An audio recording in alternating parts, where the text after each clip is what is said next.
Right, so the day is dimming down even a little bit more, but this is the continuation from the last video with Patriot Gooner. And I got his name right this time. So we were talking about, obviously, Donald Trump and these elections and where it's all going. Right, well, look, let me just explain. As I was saying to my friend here before, it's like trying to say you've got 4 minutes worth of something to say, but only 2 minutes to say it in. It can be it sound a bit disjointed, but the principle of it is people's opinions of Donald Trump are based generally solely, because I don't know Donald Trump, and neither do you. If you're watching, you don't know Donald Trump, and I guess 99.9% of the people around the world, 999 recurring, have never met Donald Trump. So to form an opinion of anybody on what somebody else tells you is a little bit disingenuous. So people who don't know Donald Trump shouldn't really spout the opinion that he's a racist or a sexist or a homophobe, and that is the reason why they hate him, or he's trying to disenfranchise transgender people, or he's demeaning of women. We've all made comments in our past that maybe we sometimes regret, or we said it at a particular time in society when it was okay to say that sort of thing. Maybe it wasn't right, but to explain it away is today's principles are not yesterday's principles. And that is why I think a lot of people hate Donald Trump, because they see from today's principles what Donald Trump might have been like 30 years ago when he was 40, or maybe when he was 40 years ago, when he was a bit of a playboy, or he was a bit of a womanizer. You know, Jesus, sorry, I don't mean to blaspheme. Wasn't he popular in those days? He was a very popular person because he was a decent person. Remember this one thing, right? And a lot of people don't realise this about Donald Trump. Donald Trump is a religious man, right? Not one thing, it's three things. He's a religious man, he doesn't drink, and he's never smoked, right? So he's a non-drinking, non-smoking religious person who loves his family. That's basically the principles of what we live our life on. So, yes, he's a billionaire, he was a billionaire, but he's the first person that's come to power, right, that will go away. He's the first president in modern history that will come out of his term of office poorer by a considerable amount than when he came in. He donates his salary to charities every year. He doesn't take a penny. His businesses are not working as such. They're being run by other members of his family and people outside of his immediate remit to keep those businesses going. You can't just go, well, we've got to shut this business down because I'm president now. He's losing. Forbes, you can check Forbes. Forbes tell you who the richest people in the world, and Donald Trump has slipped down the Forbes rating of being billionaires. He's lost almost $2 billion or more, I'm not sure, right, $1 billion since he became president. You know, and anybody thinks that he's gone in there to enhance his fortune. Why would he do that?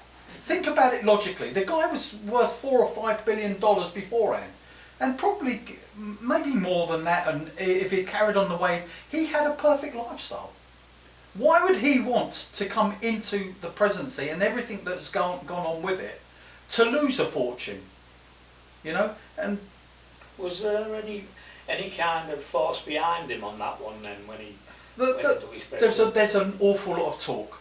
There was an awful lot of talk. Some people will know this to be true. Some people know that they can prove it, and some people know that they can prove it. Like General Michael Flynn can prove what's been going on for many years prior to that. As the old expression goes, General Michael Flynn, who's been attacked by the Democrats for the last 4 years, and he's still under he's not allowed to talk because his name hasn't been cleared, but he was going to be Trump's, I think it was the DNI, which is the department, the head of the DNI, which is Department of National Intelligence, and that's all of the intelligence groups, CIA, FBI, the Homeland Security, all of those come under one person, and he was going to be the head of that. And but Barack Obama, who's people love Obama, but Obama is as corrupt as they come. He's probably the worst president in history, and that says a lot because there's been some pretty bad ones as well. Obama is the most corrupt president in history. Then again, but the people I've come into contact with think he's lovely, Obama. Yeah, because it's once again, it's all about it's all about media presence. It's all about what you actually know and what they allow you to know. And the majority of people, I've spent 4 years since Trump came into power because I knew what was going on. No, I had a very good inclination of what was going on well before this. And I sort of knew that we've got a chance here to change the direction of what way our civilised world is going. And if there's a lot of people out there that just want to get on with life, well, let me tell you this: there's a lot of people in 1940 in this country that wanted to just get on with life, but they were called up to do service for their country. And anybody that believes that what is now, we are in now, it pales into comparison to what happened in 1940 is sadly mistaken. Because in 1940, the patriotic people of this country stood up to be counted and said, we're going to stop the Nazi Party and the attack on, if you like, our free way of life. And that's what they were fighting for, and they died for it. And those people will always have a part in my heart because they're the ones that gave me ultimately the platform to be able to speak to you like this, right? They gave me my freedom. But the difference is Trump wants to preserve that the same way as John F. Kennedy wanted in 1963 when he was assassinated. He was going after the deep state then, and the deep state being like, if you like, the fighting force of the deep state, the CIA. It will come out one day. I don't know when. Is it the military-industrial complex? Yeah, you know all about that. I mean, I know, I know enough to blow my ears off, but nothing more. But the point I do know is I do know who was in charge of. Who was I think he was the deputy head of the CIA at the time. Was, believe it or not, and this might surprise most people because most people have got their heads buried in the sand, was George Herbert Walker Bush, which is, yes, that's right, he was the President of the United States, and his son became the 43rd President of the United States, I believe, because Trump is the 45th, Obama, illegitimate President, 44th, and and George Bush Jr. was the 43rd. And his father, Prescott Bush, that's George Bush Sr.'s father, Prescott Bush, actually funded the Nazi Party in the 1930s and helped Adolf Hitler rearm the Nazi Party and built up their war machine. And that's that's basically a real small intake to what's actually happened in the last 50, 100 years, right? And most people didn't even realise, but Prescott Bush, big oil family, big influence family, Prescott Bush, bang, in there. But do you know what? You can watch TV programmes. Are we running out of time? We've got 10 minutes left. We got just on a complete diverse thing here, but it all stems to the point of why they want to get Trump out. Trump wants to eliminate all of this corruption, but let's go back to, say, I like Foyle's War, right? It's a TV program, Foyle's War, and I watched one the other day, and in that they had an American oil baron, and this is set in the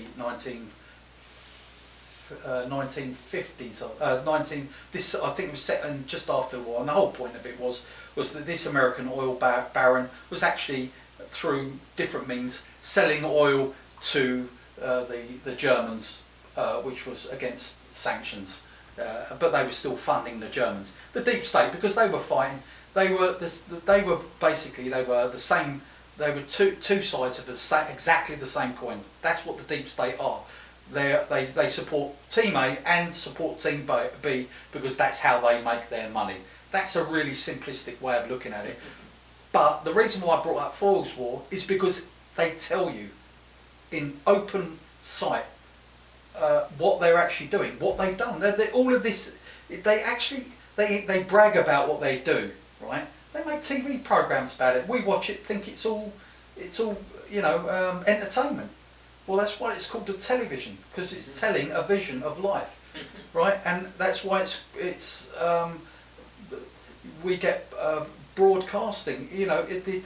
They're broadcasting. They're perpetually giving you false information, because they're not going to tell you that Hillary Clinton,